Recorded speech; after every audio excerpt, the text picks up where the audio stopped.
Welcome back to another technical deep dive here in the debug zone. Today, we're tackling a big question and breaking it down with insights from other users. Hopefully, this clears up some misconceptions and helps you get the answer you need.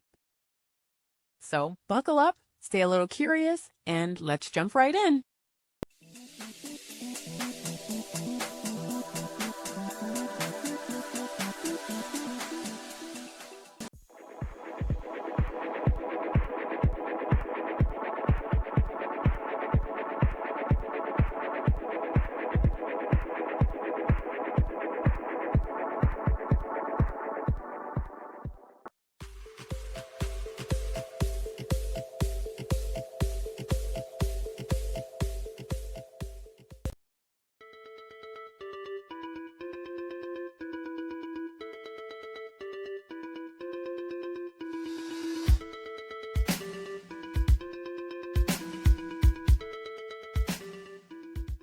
And that's a wrap.